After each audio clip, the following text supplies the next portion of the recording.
So the next thing we need to do is put on the binding. So here are the pieces we had before, and first we're going to start by binding these ends. So the inside here and the inside here. So the first thing I'm going to do is I'm going to sew 1/4 inch using that walking foot, 1/4 inch right here. So we'll go to the machine and do that. Okay, now the first step in putting in the binding is I'm going to use my trusty glue to just do a bead of glue. And it's Elmer's washable school glue. It's non-toxic, it won't hurt your fabric, it washes out, it doesn't gum up your needles, and more importantly, it's rather cheap. You just get those little tips, and I got these actually from a model airplane store where this is actually a glue applicator. You can get them from, I think Marathon Threads has them, but they're for oil. And see, now when I've glued that on to the front, it stays. It's not going to shift on you. Okay, so I want, let's see, this side and this side. So I'm going to do the same thing on this side.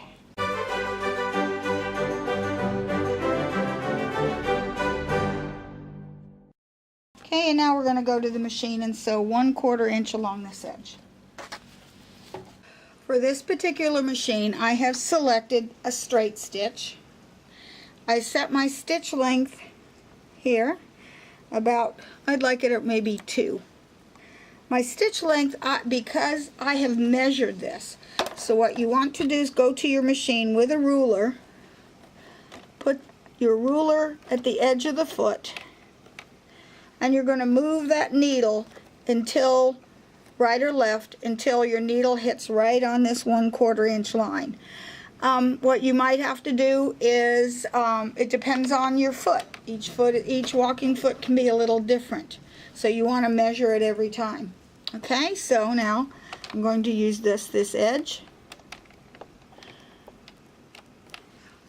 and sew it. Come on, there we go.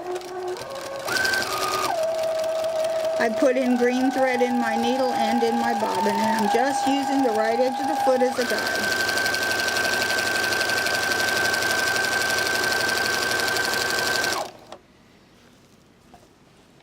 If you like wider binding, you can certainly use wider strips of fabric. I like narrow binding.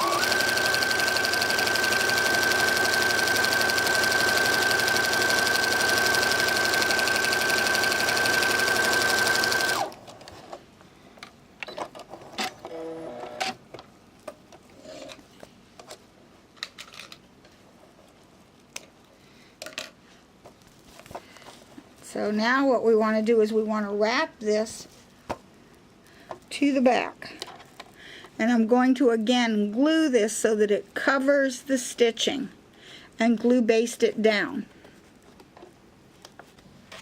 Alright, so I'm going to again apply the glue.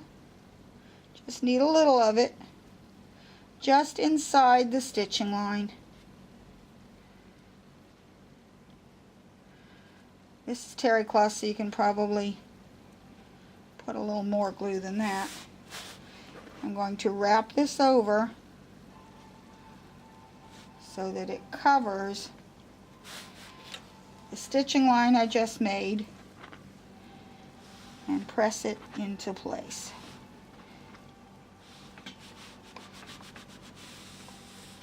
See, it stays. It's wonderful stuff. You can always apply more glue if it doesn't want to stay.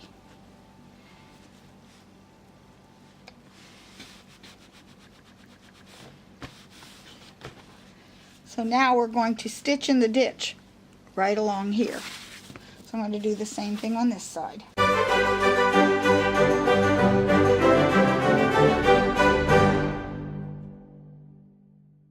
Let's go stitch it in the ditch. Okay, now I have taken off the walking foot and put the regular ankle back on. I'm going to take the zigzag foot off and I'm going to put the stitch in the ditch foot. And notice it has this little ridge right here. and that's where I'm going to be my guide. And again, I've got green in the bobbin and in the needle. This time I'm going to set my stitch length to my center needle position. And now all I have to do, and I'll go really close so you can see it.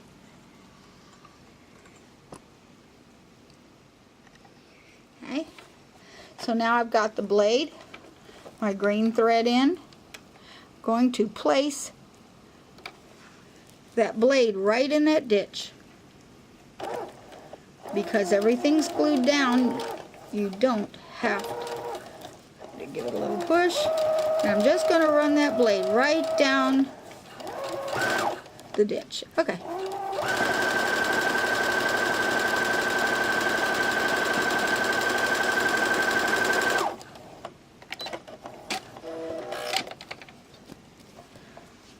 See, it caught the back real nicely. Okay, do the same thing on this one.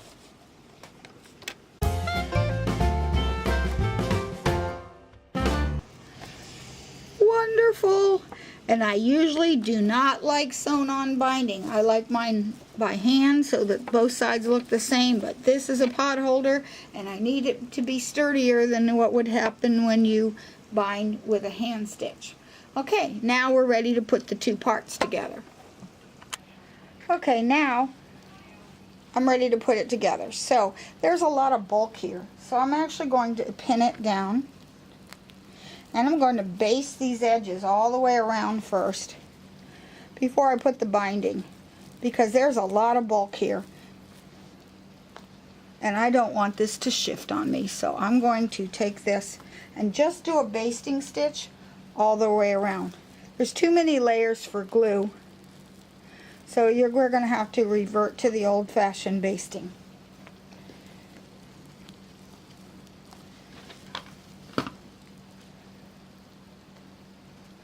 I might even take a narrow zigzag, or you could use your serger. There's lots of things you could do to baste these down. That's just an awful lot of bulk right there, and I need to get rid of some of that bulk, or if not, this machine's going to yell at me. Okay, I'm going to go to the machine and baste it. What I did was I switched back to the walking foot, and I've moved I have a long basting stitch, like a 4 is good enough, and my needle all the way to the right. But instead of guiding my fabric along the edge, I'm just going to go in a little bit. So I want it to catch, and I'm having to push down on the fabric in order to get it under there. And I'm going to go all the way around.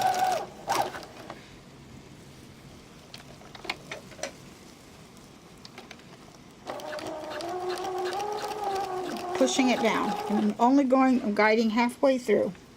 If you can see that really good. Right in here. And I'm only sort of halfway through this side of the foot. And I'm having to push down. That's a lot of bulk.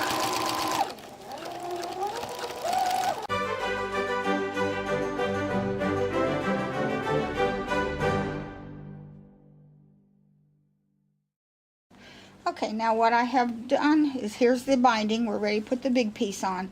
I'm going to fold this down 90 degrees. I mean, just make a corner, fold this over,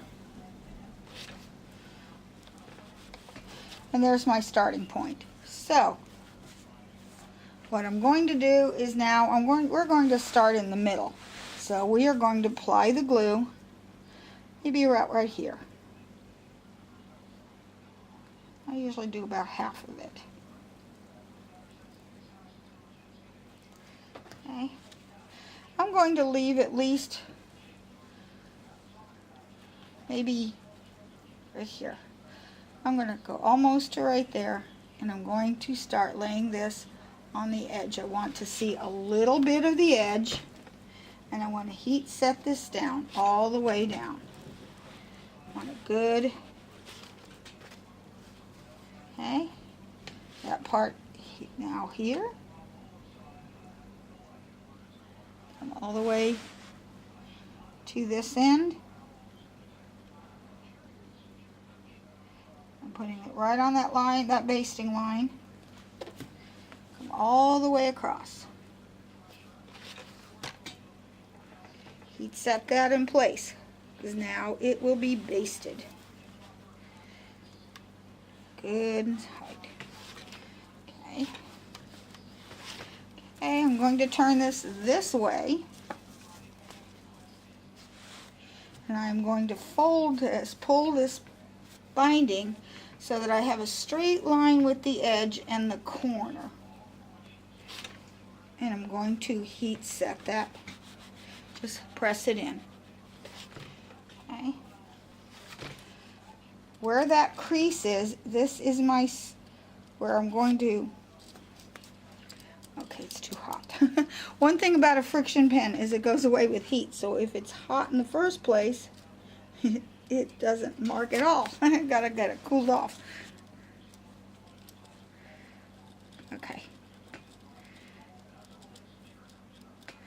Okay, and I am probably going to pin this so that I don't stress it when I walk over to the machine. Okay, so I'm going to start about right there. And I'm going to sew right at the edge.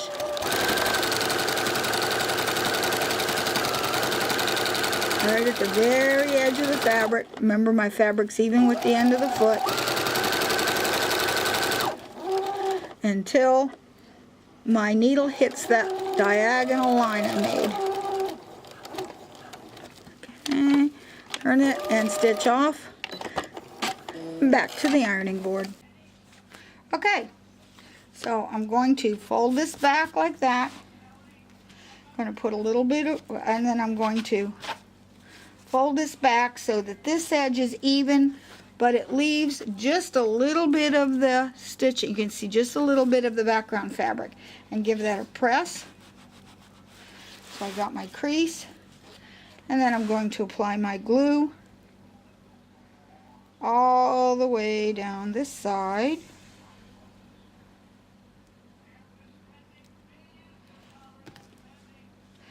And heat set that into place.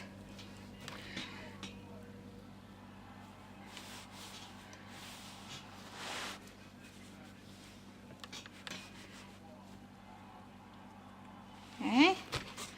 Again, I'm going to fold this at 90 degrees so that this bottom is even and at the corner, and it goes straight across. Give it a press.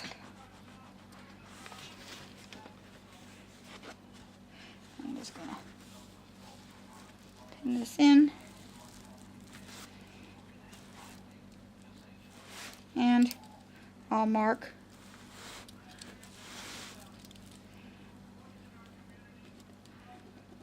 this line right here. It's still hot. And then sew to that line just like we did before. This time when I start stitching, I'm just going to start at this end and stitch right from the edge all the way into that line until the needle hits this diagonal. Till the needle hits this diagonal piece, then stop and go off to the edge. I'm going to do that on all of the other sides. And I'll come back and show you how to join it together so that it's invisible. Okay, so I have sewn all the way around, and I've stopped about 4 inches away from where I start, from the end of the tape. I started stitching here. So I'm going to lay this here, go straight across, and I got way too much fabric here. It's enough for the next one. Okay. I'm going to use my fine tip again, and I'm going to just lay a bead of glue right along that edge. Put this right over top of it so that it's nice and snug but not stretched. Heat set that down.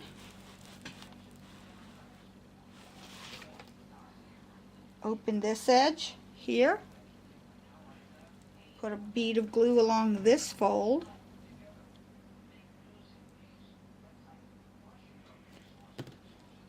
tuck that inside,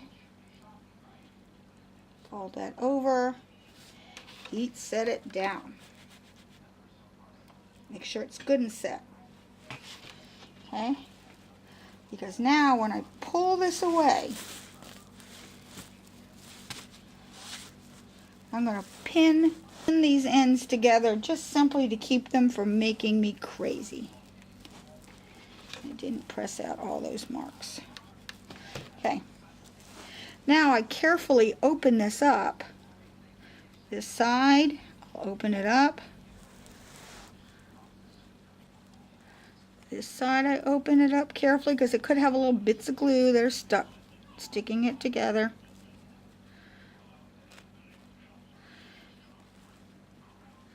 Carefully open them and see how it opens up, and you can see how it's shaped like this.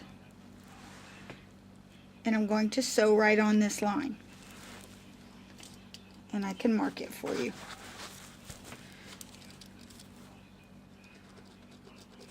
Right on the fold line. Do it really clear so you can see. I'm going to sew a straight stitch right on that line from one corner to the other, and I'll be right back using a short stitch length of about 1.5. Okay, I'll be right back. Okay, I removed the pin.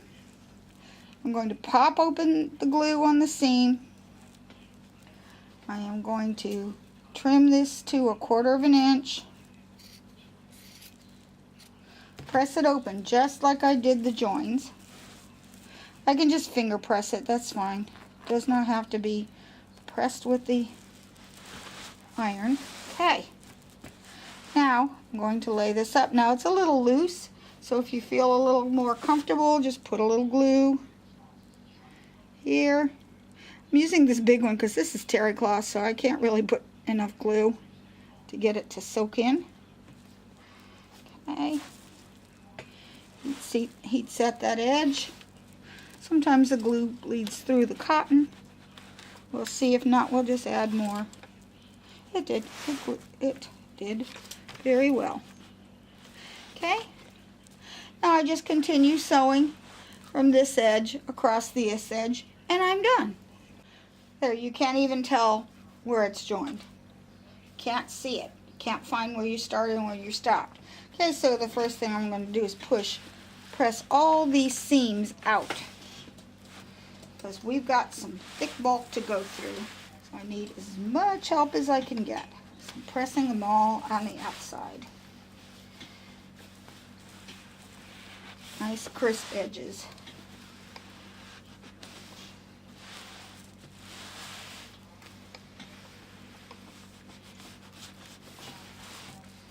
Okay, guess what? Back to the glue. I'm going to start in the middle, and I'm going to, again, I'm going to use this one because this is terry cloth, and I found the little minute oiler wasn't enough to make it stick. So I can see the green thread is where my stitching is, so I'm going to fold this over top and catch it.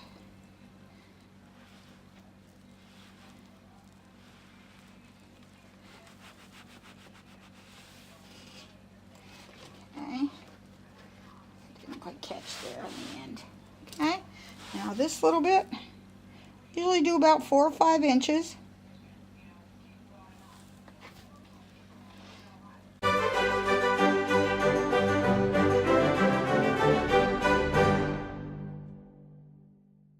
Coming to the corner.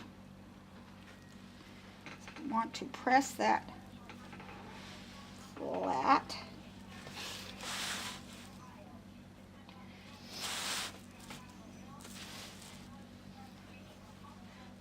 A few extra, too many threads. Okay, I'm going to use the oiler to go inside here, inside that fold right here. Go up inside there, press that down. Get it nice and sharp. Okay. Now we're going to, good and sticky now.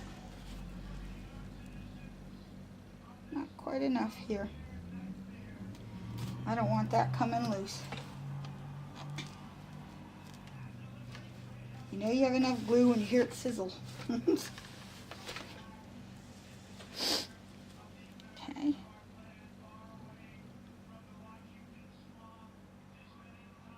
Okay. Here we go.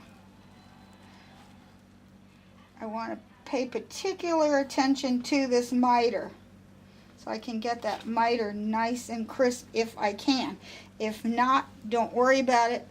Just don't stitch to the very edge, because you can always come back and do a little bit of handwork to make that miter just perfect.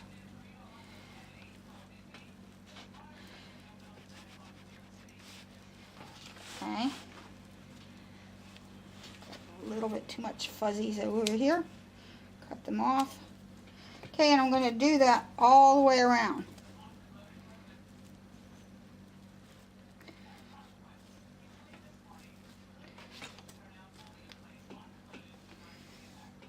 Okay, and I will press this all the way around, and I'll be back. Okay, and I have pressed it in all the way around. It's nice and firm, it's basted in, so we're ready to go to the machine and stitch in the ditch. Okay, and once again, I have put the stitch in the ditch foot on. I have glue all over my fingers, and I am just going to sort of start in the middle and just stitch in the ditch all the way around.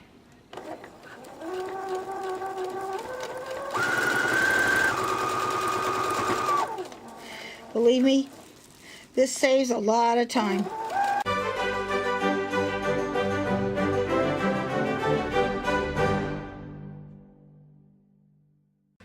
Okay, it's all finished.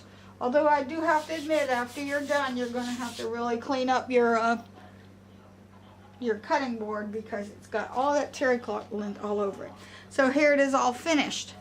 And the back, I actually caught 99% of it. If you miss little bits of it, you can always do a little bit of hand stitching here and there, but actually the part I missed was, I think it was maybe about 1/4 of an inch long, so I'm not going to worry about it.